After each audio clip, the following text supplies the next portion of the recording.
album bird dancing. In this episode, we talk about a very special bird in all of our hearts and have a new review for you. Let's have a chat.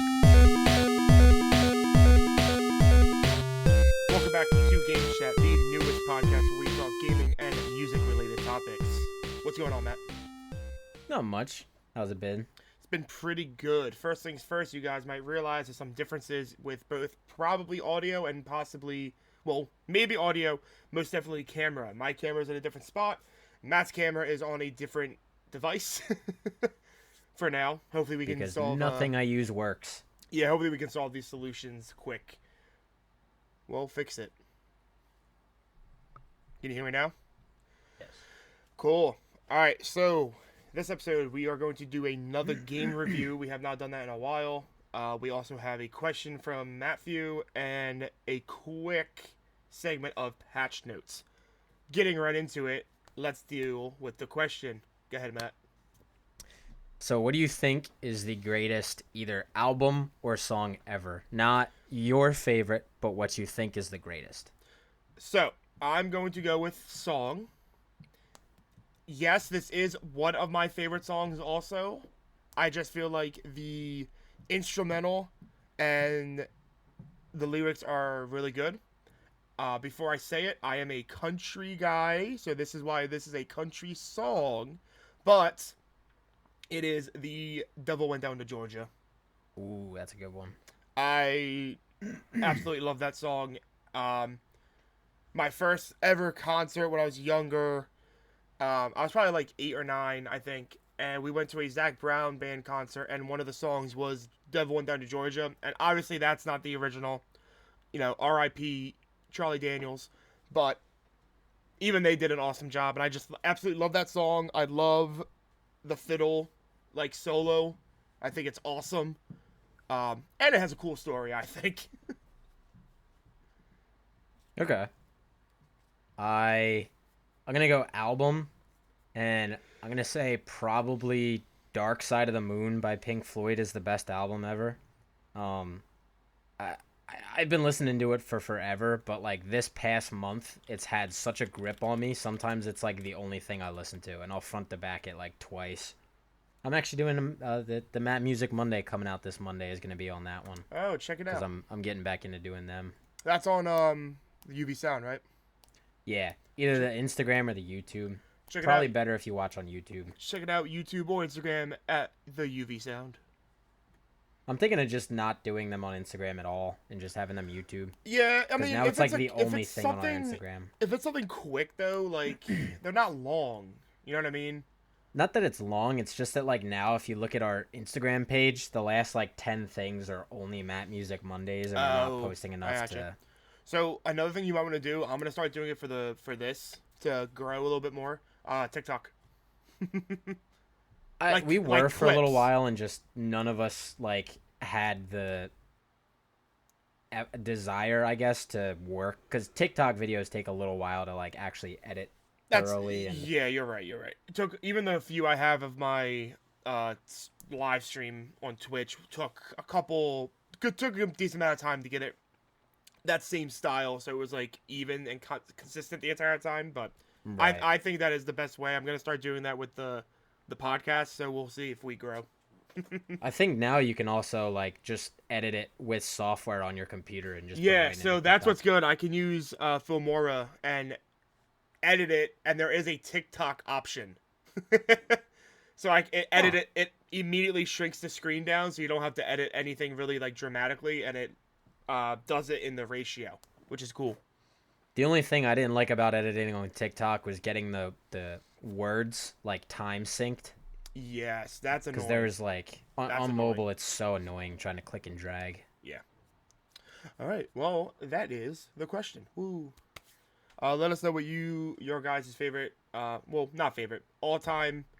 What was the wording? The best song. What you consider to be the best. What you consider to be the best song and or album. Let us know in the comments below. All right. Let's jump into patch notes quickly, because I know the game review is going to take a little bit of time. You don't know this. I found this out literally 20 minutes ago when I looked up some stuff to talk about. I will just read the title, and I'll see what you think. From GameSpot.com, Flappy Bird is flapping back to a screen near you.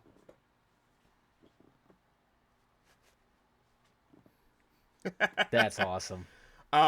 Published 3 days. Actually, no, sorry. Published today around 1 p.m. So literally 8 hours ago, 9 hours ago. Flappy Bird. It has, and I quote, "It's been a decade-long journey to get here, but we're so excited to finally begin sharing Flappy Bird once again with the world," a spokesperson for the Flappy Bird Foundation said. The return of the viral game will debut in fall of 2024, but added launches on iOS and Google Play are planned for 2025. The players will I'm get a quitting my taste. job.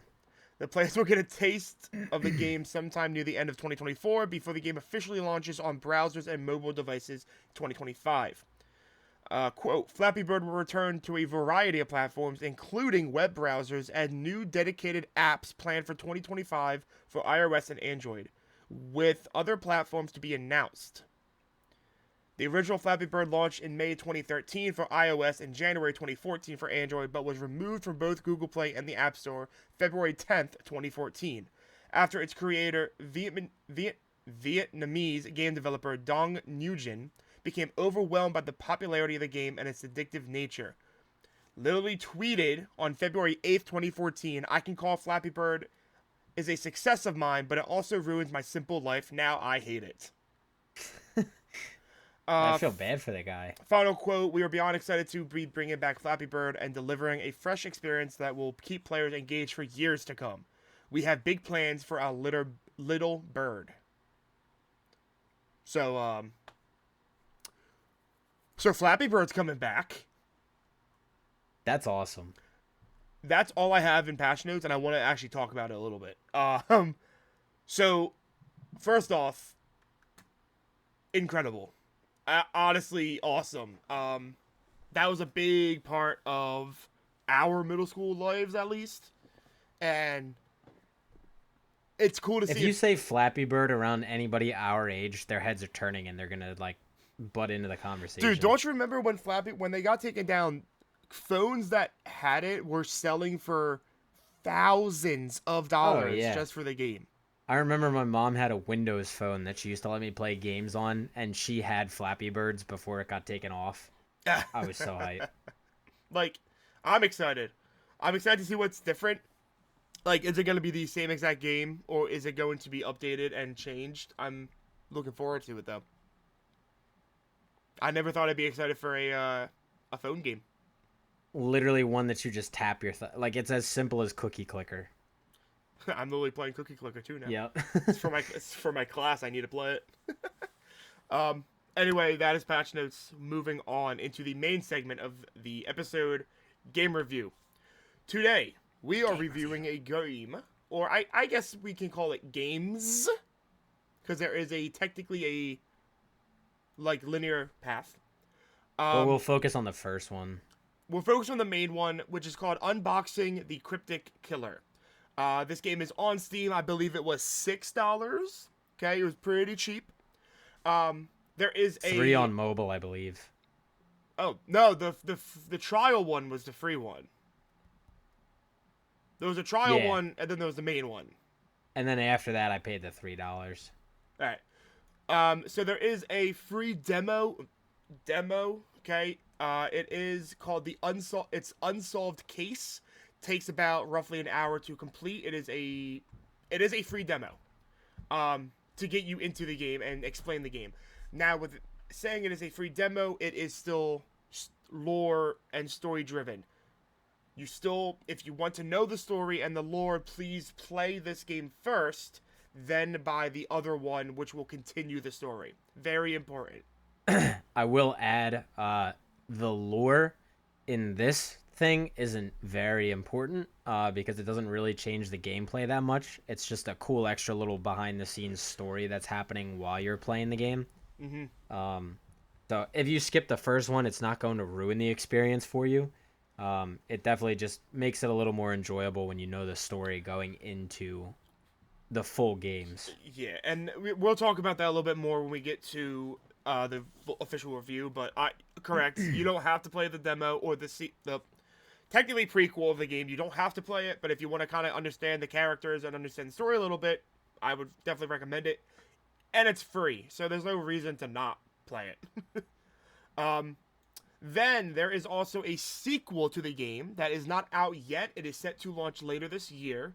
However, there is a demo. It is called Parallel Experiment. This is a direct sequel from the Cryptic Killer game. Direct sequel. So if you're gonna play this one, you have to 100% play the original just to understand what's happening. If you go into this and just play the demo, you're not going to understand anything of what's happening. The story does connect within all three of the games. Let me just pull And up a couple. the sequel is, and we'll get into this more too, but the sequel is just better constructed. It's a smoother game. The animation's better. The graphics are better. But again, like, if for whatever reason you just feel like skipping and going right to that one, it's not going to ruin the game for you. But there's really no point in skipping ahead without knowing what happens in the story prior. Right. So the developers are called 11 Puzzles, spelled out 11, not the number. And the only games that they have are these three at the moment on Steam. These are the only games that they have released. With that being said, I guess we could just get right into the review then, because what I'm about to say correlates for the review. So if you guys do not remember, or if Matt does not remember because I have it written, the 4 things that we judge on a game: co-op, aesthetic, gameplay, story. Obviously, not all the games are going to have co-op. Obviously, not all games are going to have a story. So if they don't include them, we are not going to judge them on that for obvious reasons. Let's start, I guess, right away with just the co-op. It's cool. There's co-op. Just like our previous review on one of the other escape games. I don't remember the name of it. Did we actually ever review that game right here? I'm pretty sure we did. The train one? I forget what it's called. I actually have no idea what that game's called. Anyway, I'm gonna have to look it up actually. Hold on. I'm gonna have to check It's gonna bug me. I'm gonna have to check my Steam library, just take a peek. What was it called?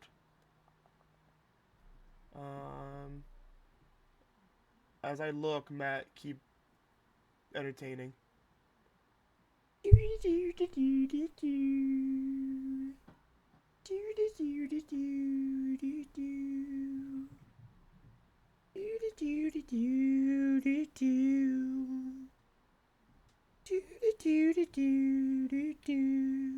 I just went through my entire list. I have no idea what it is. I just went through my entire list of games.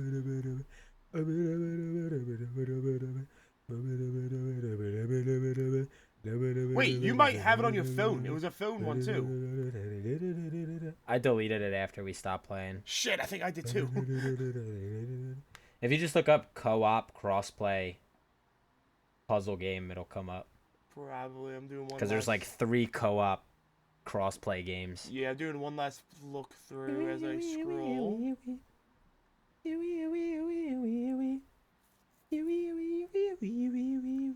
have no idea. Gotta look it up.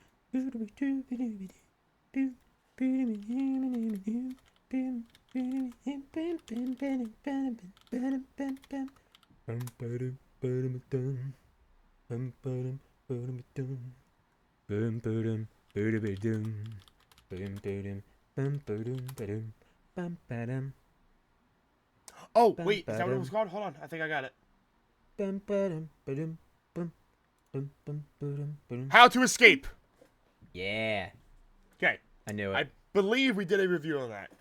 Anyway, just like How to Escape, it works the same exact way. One person can play, or both people can play either on their phone, on their tablet, or on their PC. Whenever you can play cross-platform, it's really cool. With that being said, the one main difference I will say, and you can verify this or not, it seemed like what we were seeing, except like, obviously you were the one character, I was the other character, but it seemed like it worked the exact same way, and the controls were not different, and it was all the same, and it's not like you got an advantage or I got an advantage playing on PC or phone. It seems like it was pretty even the entire game, wouldn't you say? Yes, which is really really good because it sucks when you play a crossplay game and it's so easy to play on PC and no matter what else you play on, it's just unplayable. So huge props to this developer for making it easy to play no matter what you're playing on. Yeah, I said there's not really much to talk about co-op. I mean, it was a co-op game that we had to use help. We had to, use each other to escape. Um, my favorite thing in it is actually in that technically the third game, the parallel experiment when we can literally see each other. I Yeah. thought that was really cool. And interesting because I haven't seen like a co-op game like that when you're using two different devices and also two different like what you're seeing is completely different. Obviously, there are games that you are co-op and you could play on the cross-platform, but you see the same thing, you're working the same thing. This one was phone. You were in one room, I was in the other room, and there was a window that we could see through. And we could see each other turning and crouching. That was really cool. I really enjoyed that. Yeah, I was gonna say something about that. So that is, um, one of it gives a huge amount of points towards the score for co-op because that's just awesome. Like the last game we played, what was it called again? How to escape? How to Escape. So go and watch our review on that one because on it we talk about how that game was cool because it's completely offline. You do not have to be connected to internet, LAN, whatever. I'm gonna check what It's just episode that like was. you get a code that pops up on your phone, you give it to the other person, and then they already have the code in like a, a, a bunch of codes that could do things to move the game forward. So it is This one, either it's this either one, episode 4 or episode 8. I don't know which one it is. just go watch all of them. Yeah, watch them all. Which is funny. So Um, what's funny, real quick? Episode 4 was a game review. Episode 8 was a game review. You know what episode this is? 12. Yup. That's awesome. Um, Anyway, back to topic. so that this game is online, which is why you can see each other. So that is maybe the biggest difference between these two games. Is just that one you have to be connected to the internet, one works entirely offline. So Yeah.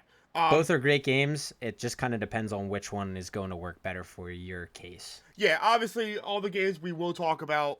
I don't think we're ever going to talk about a really negative game. And if we have negative things to say, it doesn't mean we didn't enjoy it. Because if we didn't enjoy it, we want to be, reviewing it and putting it out to the world.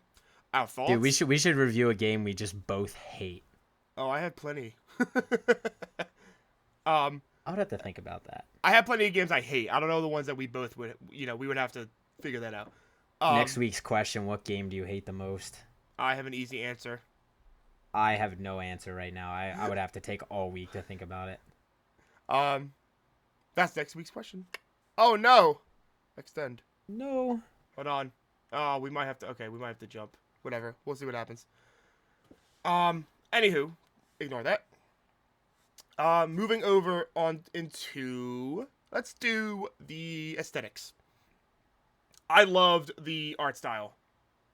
Very nice. It gave it more of a like. I'm trying to think of how to like cartoon vibe, but not like a comic vibe. I If was going that to say makes I got a sense. comic vibe from it. At least with the Okay, so cutscenes, the way that they're laid okay, out. maybe yes, comic. So when I say comic, I'm thinking more of like Marvel comic.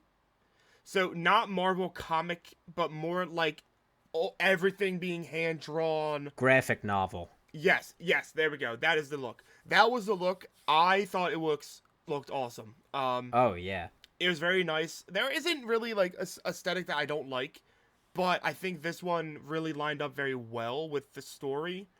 With it being like literally a cryptic killer. You don't know you think you know who he is, but maybe he's not actually that person.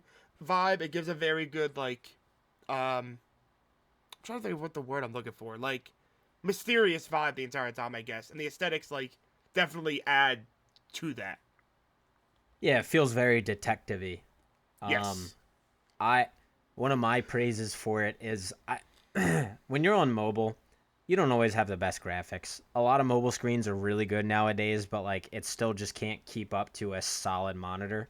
But like I don't think I saw a single pixel in that entire game. Like the resolution was so smooth, the animation was so smooth. Like they did a fantastic job on the Yeah. visuals. Yeah, so real quick, if you haven't realized yet, I was playing on PC, Matt was playing on his phone, so it is two different takes. However, like I said before, I feel like this game was very well connected in both of them and didn't take away just because one of us was on a phone. Yep. Um, yeah, I mean, I don't really have much other to say about the aesthetics. It was cool. Um, what I'm about to say does go into gameplay, which we'll get into now. Um, I like how the like in the main game at least, everything was in a box. Like you just kept going deeper and deeper and deeper into literally a box. I thought that was really cool. So that is jumping into gameplay, a little bit of aesthetic, um, but that's a good transition to gameplay. So basically, without spoiling it, is you are obviously trying to find a killer. You are two detectives trying to work out his clues. He gives you a box, and every level is a different stage of the box, and you go deeper and deeper and deeper into the box until you get to the what is a bomb, and you have to defuse it. Um, Really cool. You don't have to leave a room. You don't have to go anywhere. You were literally in a room with a box the entire time. And that was one of my gripes about the other game is that I still can't remember the name of it. How to Um, escape? the Yeah, How to Escape. I'm just gonna say it as many times as I can while I'm saying this to like ingrain it in my head. So my one of my issues with How to Escape was that at least for me on mobile, I was kind of like the guy in the chair. So I'm flipping back and forth between different tabs, um, different informational pages, stuff like that. But it didn't hold your place. So if you clicked on one and then backed out, there's like 8 pages. So I would literally be on the eighth page, click a file, tell Zach whatever he needed to know, click out of it, and then I have to scroll back 8 pages again to get to the next one. So that Yeah. got really annoying. So I agree with Zach. I like this that it was just in a box. You weren't going in and out of different things. You were going in and out of the stuff in the box, but not like leaving this room, going to this one, and then coming all the way back, and then Yeah, it just and becomes overdone. it's honestly a little overstimulating at times if you have to keep going back and forth. Like, that's one thing I do want to replay that game Unless and that's kind the of point. correct. If I that's want to the replay point, it. then I'm fine with it. I want to replay How to Escape and actually be in your shoes. Like, if you come over one day, you play the PC, I'll play the phone, and I can definitely see it. I'll be like, wow, like yeah, wow, Right. different. Um, the other stuff in the gameplay that I really enjoyed was all the puzzles. They were really different, and so not different as if like, oh, this is the first time I've ever seen this type of puzzle, but different in this aspect of every level had whatever 5 puzzles, let's say. Each one in the 5 or 6 levels was all different. There wasn't really a repeat of any puzzle, which was It didn't really even cool. feel like it was repeating at Correct. all. They were all different, and I'll be the first to say we had to use hints. There were times that we had no idea what it was, and we just clicked a random number and we scrolled through it and we got it. So there are a couple puzzles there that I don't know what the answer really was, um, but at the same time, you can easily figure it out. I don't think a single one, because after we actually sat down and thought and didn't try to rush it, it was, oh, that's why this one is this. Right. They all did make sense.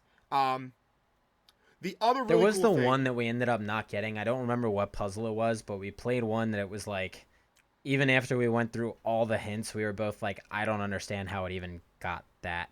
And then we yeah, there just might have been moved on. one. I think I know what you're talking about. It wasn't the plane ticket one. It was like another one. I don't forget. If it wasn't the plane ticket, it was like right after that one. Yeah, but the other really cool thing I like is since you are both being you're both playing on a connection somehow. There, you have to be playing like connecting like wired up. I guess technically. Um, Whatever I put in my box for the code, changed on your screen, and vice versa, which was really cool. Um, at times, like sometimes like the main code, we both were flipping around, but other little codes were our own individual ones. The other really cool thing I like is, yes, we each had the same puzzle. You had half of it, I had half of it. But in the box, they were all in the same exact spot. So whatever the top right was, that was both of our puzzles. Top left was the same puzzle, and so forth. That made it very easy to understand where, like, what your connection was to mine, and vice versa.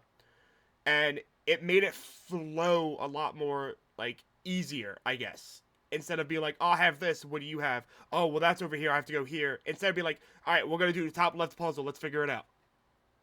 I want to go back to something you said earlier too that I enjoyed, and that was you were talking about being able to see each other. One of the other cool things is there's like levels where maybe you have a chance to turn on a light switch or something like that. Oh, that, And like yes. you don't actually see the lights turning on and off on yours, but there were times that Zach would be like, "Are you hitting a light switch right now?" And I was like, "Yeah." "Are you seeing it?" And he's like, "Yeah." So that was in the third one, that demo of the third one. That didn't happen in the like main one, so that's why I'm really excited for this third one, and we will Well, do an and extended. there was the maze of the forklift. Well, that was on the third one too. Is what I'm saying.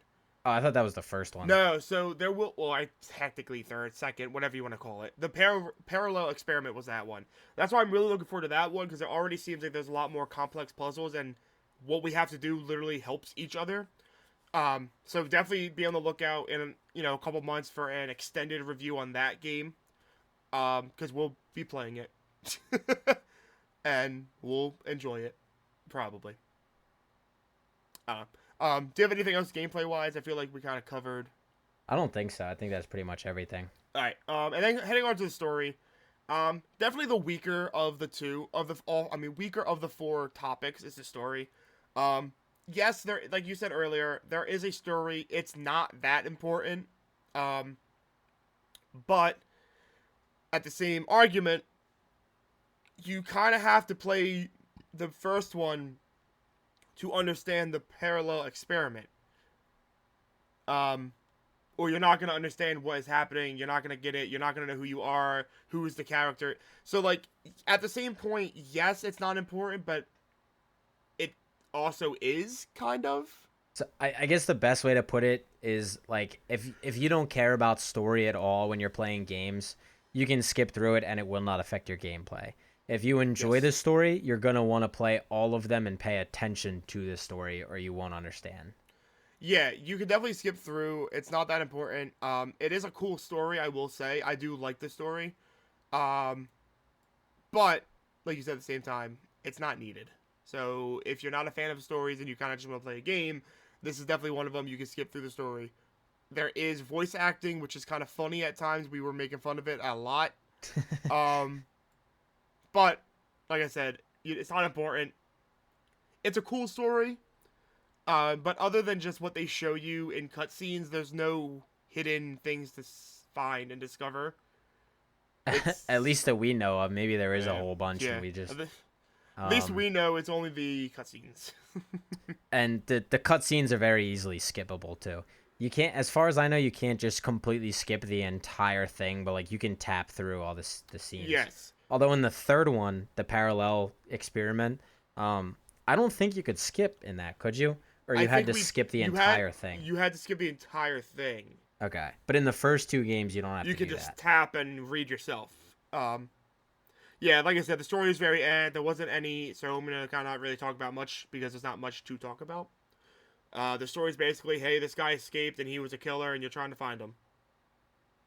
The most story that you get is in, I forget if it's the demo or the first game, but where you have the tapes that you're listening to. That I actually did That's the first really one. enjoy listening to them. That was yes, that was the one of the very first puzzles, which was cool, and it does give you story elements, and then that's it. Yeah. They were But like, all right, I moving did on. really enjoy learning about the story in those Yeah, parts. that was I actually love really games like cool. that. That was a cool aspect, I will say. Like I said, all the puzzles were very, very good. Oh Um, yeah. that being said, I do think it's one of the top escape room games that I've played that we've played. I think the We Were Here Together series is top notch. I don't think anything's gonna beat that. Overall, with like co-op aesthetic, story, gameplay, that one is probably gonna be the top unless someone blows it out of the park. But this one's a close That's what you second. got to do with your game degree. Yeah, right. This one's a close second, I will say. Yeah, I can agree with that. Second to the We Were Here franchise. Yes, yes. The third one is that How to Escape. That it was fun, but it was like a lot. The other good thing about this game before we go, there's no time limit. Except the very last part where there's a bomb. That's the only, and it's like a 5 minute time limit, and we got it in like 2 minutes. Yeah, we had like half the time left on that So timer. there is no time limit with the other puzzle, which is nice. It's a nice, relaxing game. Nothing to stress about.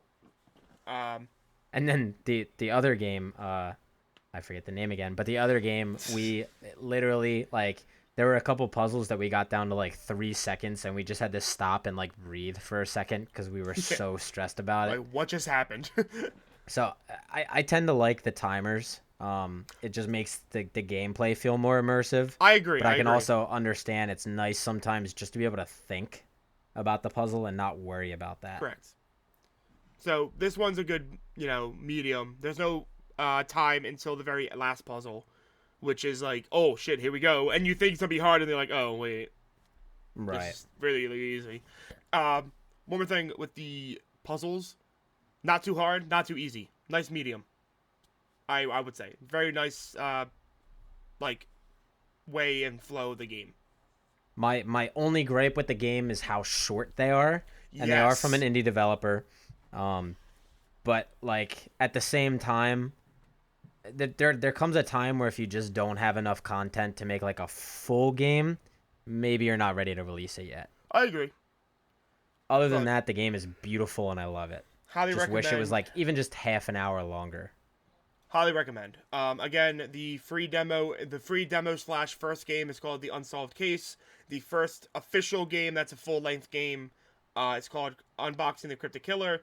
And the third one that is being released later this year is called Parallel Experiment. Highly recommend. Check them out.